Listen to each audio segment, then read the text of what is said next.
नमस्कार विद्यार्थ्यांनो, मी तुमची एड्युकेटर श्वेता चंदनकर तुम्हा सर्वांचे ग्लोबल ऑनलाईन युट्यूब चॅनलवर स्वागत करते. सीटीईटीच्या परीक्षेसाठी ग्लोबल ऑनलाईन तुमच्यासाठी घेऊन आले आहे एक कम्प्लीट कोर्स, ज्यात पेपर 1 आणि पेपर 2 दोन्ही असणार आहे. आणि या सिरीजमध्ये आपण बघणार आहोत संपूर्ण मराठी व्याकरण. आणि आज आपण बघणार आहोत नाम व नामाचे प्रकार आणि याचा भाग 2. काल आपण 25 प्रश्न, महत्वपूर्ण प्रश्न बघितले. नाम व नामाचे प्रकार यावर प्रॅक्टिस क्वेश्चन्स पाहिले. पण आज आपण इथे काय बघणार आहोत तर भाववाचक नाम आणि त्याचे त्याचे प्रकार, त्यावरचे प्रश्न आपण बघणार आहोत. कधी कधी नुसते प्रश्नच केले तर आपल्याला कधी कॉन्सेप्ट समजत नाही. कालच्या व्हिडिओमध्ये तेवढं डिटेलिंग आपलं झालं नाही, त्यामुळे आपण आज भाववाचक नाम हे थोडं डिटेल आणि सोबतच प्रश्न सुद्धा पाहूया. असे शॉर्ट व्हिडिओ तुम्हाला अभ्यास करताना, रिव्हिजन करताना खूप महत्वाचे ठरतात. कारण यात कॉन्सेप्ट पण आपली क्लिअर होऊन जाते आणि क्वेश्चन सुद्धा असतात, प्रश्न उत्तरे सुद्धा असतात. त्यामुळे प्रश्न उत्तर पण प्रॅक्टिस होऊन जातात. त्यामुळे असे शॉर्ट व्हिडिओ तुमच्यासाठी रिव्हिजनसाठी खूप महत्त्वाचे ठरतात. त्यामुळे हा व्हिडिओ शेवटपर्यंत नक्की बघा. पेपर 1 किंवा पेपर 2 ची बॅच घ्यायची असेल तर खाली दिलेल्या नंबरवर तुम्ही व्हॉट्सअप करू शकता. या कम्प्लीट कोर्समध्ये आम्ही तुम्हाला देणार आहोत पूर्ण अभ्यासक्रमाचे व्हिडिओ लेक्चर्स, जे लाईव्ह प्लस रेकॉर्डेड असतील. सोबतच पूर्ण अभ्यासक्रमाचे नोट्स, जे एमसीक्यू स्वरूपात असतील, 50 प्लस अधिक मॉक टेस्ट प्रॅक्टिस करण्यासाठी, आणि एमसीक्यू नोट ज्यात पीवायक्यू आणि आम्ही सेट केलेले क्वेश्चन पेपर असतील. तर या कम्प्लीट कोर्सची फीस किती असणार आहे? तर या कम्प्लीट कोर्सची फीस आहे फक्त 3,000 रुपये. यात पेपर 1 आणि पेपर 2 दोन्ही असणार आहे. जर का तुम्हाला पेपर 1 किंवा पेपर 2 असं वेगवेगळं व्हायचं असेल तर ते प्रत्येकी 2,000 रुपयाला मिळतात. बॅच घेण्यासाठी खाली दिलेल्या नंबरवर तुम्ही व्हॉट्सअप करू शकता किंवा global online app play store वरून डाउनलोड करू शकता.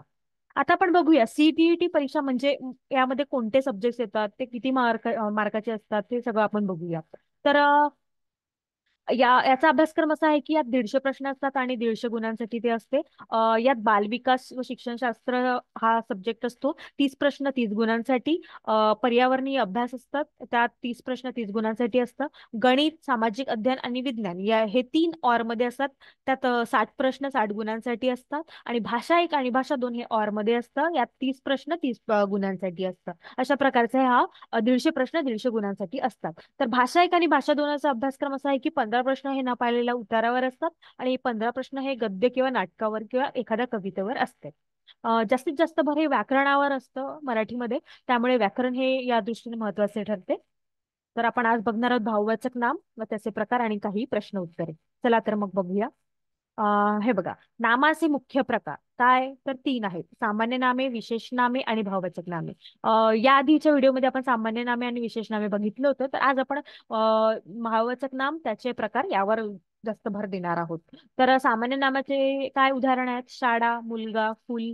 जे सामान्य स्वरूपात असतात, सामान्य म्हणजे स्थितीत आणि जातीचा बोध होतो तेव्हा त्याला सामान्य नामे म्हणतात. यात 2 आहे: समुदायवाचक आणि पदार्थवाचक. समुदायवाचक वरूनच आपल्याला समजून येते की समुदाय चा उल्लेख आलेला आहे, त्यामुळे ते समुदायवाचक. जसं कळप, गुच्छ, फुलांचा गुच्छा, हे जे आहे ते समुदाय आहे. त्यामध्ये पदार्थवाचक सोने, तांबे, दूध हे काय आहे तर हे पदार्थ आहेत. त्यानंतर विशेषनाम. विशेषनाम म्हणजे एका विशिष्ट गटाला मिळालेले नाम, विशिष्ट गटाच्या जातीला मिळालेले नाम. जसं की राम आहे. राम हे काय मुलाचं नाव आहे, तर मुलगा ही जात झाली.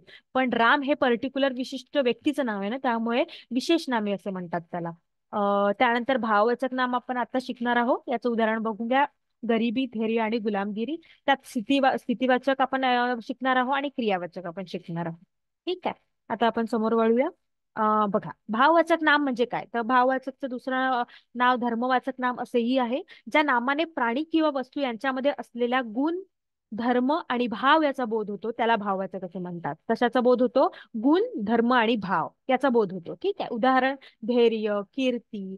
कीर्ती काय गुण आहे, धैर्य काय गुण आहे, चांगुलपणा गुण आहे, वात्सल्य भाव आहे, गुलामगिरी आनंद, आनंद भाव आहे. असं सगळं हे गुण, धर्म आणि भाव ज्या नामाने प्राणी किंवा वस्तू यांच्यामध्ये असलेला गुण, धर्म किंवा भाव याचा बोध होतो तेव्हा त्याला भाववाचक असे म्हणतात. तर भाववाचक नामे साधण्याचे प्रकार: सामान्य नामे व विशेष नामे यांना आई, ई, की, गिरी हे आपण आता प्रत्यय लावून आपण बघणार आहोत समोर. बघा, शब्द बघा. आता आपण भाववाचक नाम, प्रत्यय, शब्द आणि इतर उदाहरणे सुद्धा बघणार आहोत या तक्त्यामध्ये. तर बघा, नवल शब्द काय आहे? नवल. तर त्याला प्रत्यय कोणतं लागलं? आई. नवलाई. तर काय शब्द झालं हे भाववाचक नाम? नवलाई. यातमध्ये खोदाई, चपडाई, दांडाई, धुलाई असं सगळं उदाहरणे आहे त्याचे. श्रीमंत, तर त्याच्यात कोणता प्रत्यय लागला? ई. श्रीमंती, ती, ती करतो तेव्हा आपल्याला ई उच्चार येते ना, ते तसंच आहे. यात काय उदाहरण आहे? गरिबी, वकिली, हे इतर उदाहरण आहे. पाटील, पाटीलकी, की, तर की लागला प्रत्यय, त्यात आपुलकी, भिक्षुकी. ठीक आहे. गुलाम गिरी, गिरी लागला प्रत्यय, त्यात फसवेगिरी, लुच्चेगिरी. आपण हे रोजचे आपल्या बोलण्यात शब्द येतात, वाचण्यात येतात, बोलण्यात येतात. शांतता, ता प्रत्यय लागलेला आहे. क्रूरता, नम्रता, समता. ठीक आहे. मनुष्य, मनुष्यत्व, त्व हे काय आहे? प्रत्यय आहे. तर प्रौढत्व, मित्रत्व, शत्रुत्व. शहाणा, शहाणापणा, शहाणपणा, शहाणपण, हे जे आहे पण आणि पणा हे प्रत्यय आहे. तर देवपण, प्रामाणिकपणा पण, मोठेपण. सुंदर, प्रत्यय आहे. सौंदर्य, य. ठीक आहे. गांभीर्य, धैर्य, माधुर्य, शौर्य. गोडवा, वा हे प्रत्यय आहे. ओलावा, गारवा हे इतर उदाहरणे आहेत. तर तुम्हाला समजले यातून की भाववाचक नाम नवलाई आहे, श्रीमंती आहे. यात काय होत आहे? गुण, धर्म, भाव हे काय होत आहे यातून, या शब्दातून आपल्याला माहिती होत आहे. त्यामुळे भाववाचक म्हणजे एखाद्या शब्दातून, वाक्यातून, गोष्टीतून भाव आणि गुण धर्म जेव्हा याचा बोध होतो तेव्हा त्याला गुलामगिरी असे म्हणतात. ठीक आहे. मला खात्री आहे तुम्हाला हा तक्ता समजला असेल. समोर वळूया. भाववाचक नामांना वेगळे अस्तित्व नसते, मात्र ते कल्पनेने ते आहे असे मानून त्याला नाव दिले जाते. तर कल्पना करावी लागते किंवा त्याचा अर्थ जशाच तसे आपल्याला लावावं लागतं. पदार्थाच्या गुणाबरोबरच स्थिती किंवा क्रिया दाखवणाऱ्या नामांना भाववाचक नाम असे म्हणतात. पदार्थांच्या गुणाबरोबर स्थिती किंवा क्रिया दाखविणाऱ्या नामांना भाववाचक म्हणतात. उदाहरणं काय? तर वार्धक्य, बाल्य, तारुण्य, मरण. तारुण्य म्हटलं तर तरुण आहे ते बघा, आपण कल्पना करू शकतो. मरण, बाल्य हे काय आहे? तर भाववाचक नामे आहेत. केव्हा केव्हा भाववाचक नामे विशेष नामाचे सुद्धा कार्य करतात. ठीक आहे. पदार्थाच्या गुणाबरोबरच स्थिती किंवा क्रिया दाखवणाऱ्या नामांना भाववाचक नामे असे म्हणतात. ठीक आहे. उदाहरण वार्धक्य, बाल्य, तारुण्य असं आपण लक्षात ठेवू शकतो. त्यानंतर भाववाचक नामाचा विशेष नामासारखा सुद्धा उपयोग होतो. बघा, शांती ही माझी बहीण आहे. शांती ही भाववाचक शब्द आहे. विश्वास परीक्षेत उत्तीर्ण झाला, पण यात काय केलं आहे? मुलाचं नाव दिलं आहे. यात मुलीचं नाव दिलं होतं, शांती. माधुरी सुंदर आहे, तर मुलीचं नाव दिलेलं आहे, पण ते भावाचं नाव. आईजवळ ममता बसलेली आहे, ममता मुलीचं नाव आहे. बाबांनी समाधानाचे डोळे झाकले, समाधान मुलाचं नाव आहे, तर ते विशेष नाम आहे ना. एखाद्या मुलाचं नाव आहे, मुलगा हा जात झाली असे सामान्य नाम झालं, आणि ते आता हे समाधान नाव आहे, तर ते विशेष नाम झालं. ठीक आहे. त्यानंतर आनंद अभ्यास करतो, आनंद मुलाचं नाव आहे. आपुलकीने पुस्तक आणले, मुलगी. अभिनय गावाला गेला, मुलगा. आमचा शौर्य अतिशय, तर इथं मुलगा आणि मुली याचा उल्लेख केलाय. वरील वाक्यातील शांती, विश्वास, माधुरी, ममता, समाधान, आनंद, आपुलकी, अभिनय, शौर्य ही भाववाचक नामे आहेत, परंतु वाक्यात त्याचा उपयोग विशेष नामासारखा झालाय. त्यांनी काय म्हटलंय की भाववाचक नाम आपल्याला माहिती आहे, याला गुण, गुणाचा बोध होतो, भावाचा बोध होतो, पण कधी कधी भाववाचक नाम हे विशेष नामासारखे पण त्याचा उल्लेख केला जातो. जसं की इथे केला, आमचा शौर्य अतिहुशार आहे. शौर्य काय आहे? मुलाचं नाव आहे, त्यामुळे ते विशेष नाम झालंय. ठीक आहे. तर हे आपल्याला लक्षात ठेवावं लागेल. वाक्यानुसार आपल्याला तशी रचना आणि तसे त्याचा उपयोग कसा केलाय ते जाणून घ्यावं लागेल. ठीक आहे. त्यानंतर भाववाचक नामाचा सामान्य नामासारखा पण उपयोग होतो. तर उदाहरण, पैशात सारी सुखे समावलेली नसतात. सुखे.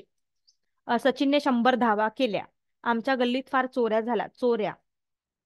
कितीही जन्म द्यावे लागले तरी आयुष्य देशसेवेस वाहीन. जन्म हे काय? सामान्य नाव आहे. जन्म, मृत्यू, कोणाला चुकलं आहे, सामान्य नाव. वरील वाक्यात सुख, धावा, चोऱ्या, जन्म, मृत्यू हे काय? भाववाचक नाम तर आहे, सोबतच सामान्य नाम सुद्धा आहे. ते आधी काय होतं? विशेष नाम होतं. ठीक आहे. त्यानंतर आता क्वेश्चन्स बघून घेऊया. एकता व बंधुता अधोरेखित शब्दाच्या नामाचा प्रकार कोणता आहे? सांगा बघू. विशेष नाम आहे, धातुसाधित नाम आहे, अव्ययसाधित आहे, की भाववाचक आहे? सांगा. भाववाचक नाव आहे. एकता आणि बंधुता हे काय आहे? भाववाचक नाव आहे. ठीक आहे. त्यानंतर मराठीत भाववाचक नामाचे किती प्रकार आहेत? 2 प्रकार आहेत, एक स्थितीवाचक आणि एक क्रियावाचक. त्यानंतर भाववाचक नामाचा पर्याय ओळखा.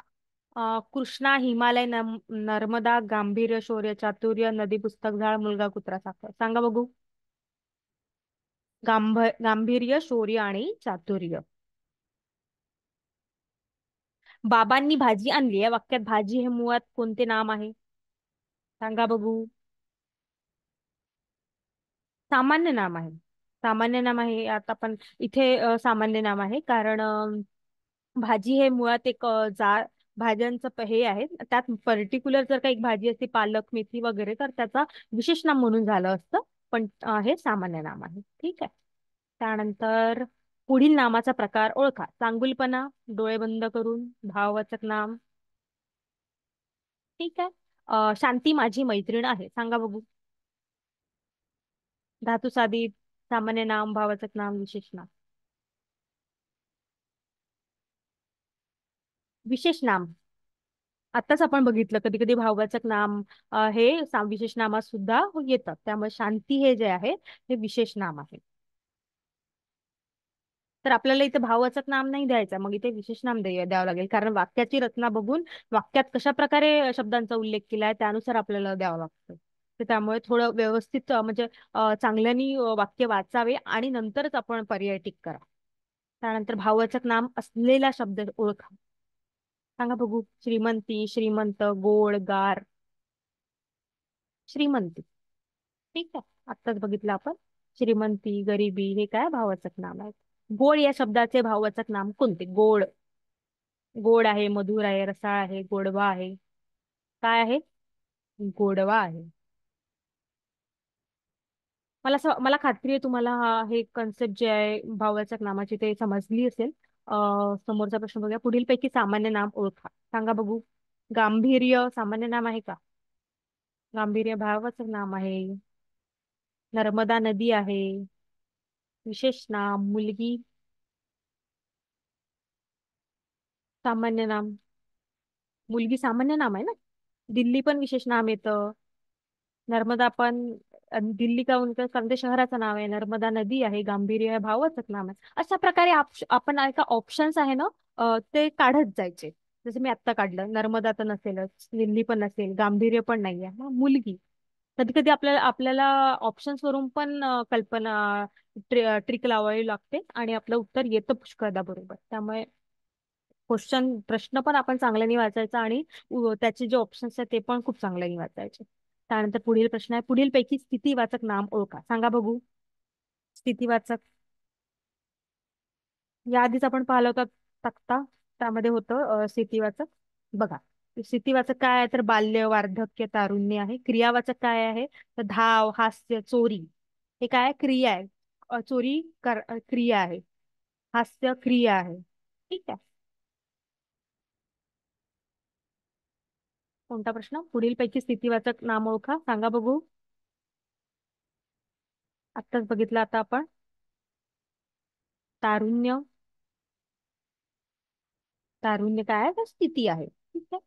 मला खात्री आहे तुम्हाला हा व्हिडिओ समजला असेल. यानंतर मला वाटत नाही तुम्हाला भाववाचक नाम तुम्ही कधी विसरू शकाल. एकदम तुम्हाला समजलं असेल आणि आपण क्वेश्चनची प्रॅक्टिस सुद्धा घेतली आहे. याच्या आधीच्या व्हिडिओमध्ये पण आपण पूर्ण नाम आणि नामाचे प्रकारवर 25 व्हिडिओ घेतले आहे.